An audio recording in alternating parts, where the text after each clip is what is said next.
Whatever you're going through right now, no matter how severe or small, you're not alone.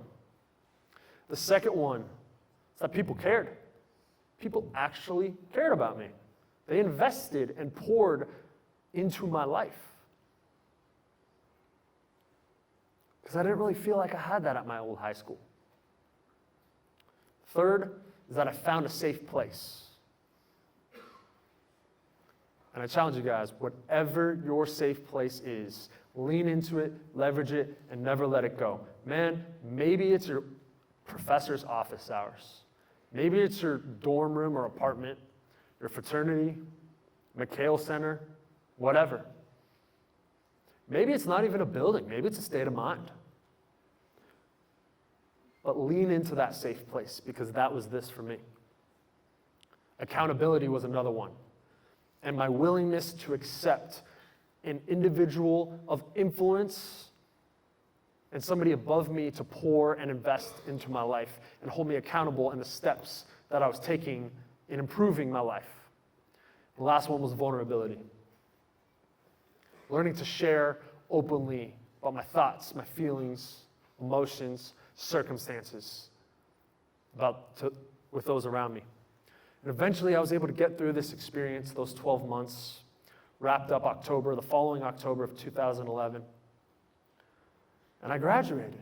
And I didn't just graduate from the treatment program, but I graduated from high school. I walked away with my diploma. But there was one particular feeling that I never really could have anticipated that I experienced during this time, aside from the sadness and the grief and that feeling of emptiness. And that was fear. Fear. Fear that I wouldn't be able to cope and navigate with this tragic news, and that I'd spiral down that same cycle of rock bottom depression that I experienced just years prior.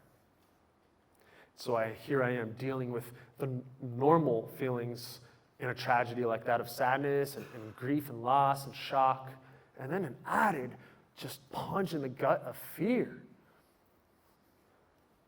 Ultimately, I was able to get through it, I guess you could say, relatively well, given the circumstances, and I guess I want to share a couple things on how I did so. First one is I learned what it meant to share. Man, it will eat you up in a case like that if you don't share. Learn what it meant to share my feelings and my thought process and my emotions, and not just share, but identify who is meaningful to share it with. And in this case, it was really two different scopes. One, my fraternity brothers, because that was a common denominator. And two, Evan's family. And that's the second thing I did. I learned to intentionally invest and build and cultivate a relationship with Evan's family, because I wanted to know him deeper through them. Third thing I did was kind of be a part and invest in his legacy and his mission and the future, even though he's gone. There's events multiple times per year in his home in Denver and here in Tucson, and I go to those each time, and still in regular talks with his family. You know, we see each other a couple times a year. We talk very frequently. And those are what I just want to share, a few of those things that kind of helped me through that difficult time. That's why it's crucial to share your story and your scars. Because that vulnerability aspect, it's not just going to help you, but it's going to help that person. The third one is to focus on the quality over the quickness of your response. I think we're really good at saying something to say something. We're really good at that, right? You find yourself in a conversation, you want to fill the silence, you want to feel included because everyone else knows what to talk about, but you're like, and you just say something. I do it. I get it, man. But man, in a time, and you may not have experienced it already, but sometime in your life, somebody's going to come to you and say, man, I need you for something. I need you to help me. I don't know what to do. And in that time, it is better to admit that you don't know and take the time, 2 minutes, 2 hours, or 2 days, to ponder and take a deep dive and maybe even research and ask people how to best equip and help that person than to just say something to fill the quickness void. Focus on what to say rather than when you say it. Not once did I think, when I was on the brink of suicide, did I think I'd be standing on a stage right now.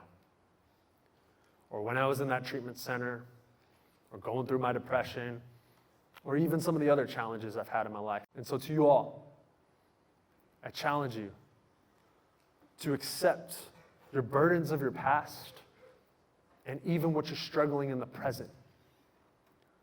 Because if you accept them, you own them, you lean into them, and you share your story and your scars, you're not going to only help yourself, but you're going to help those around you.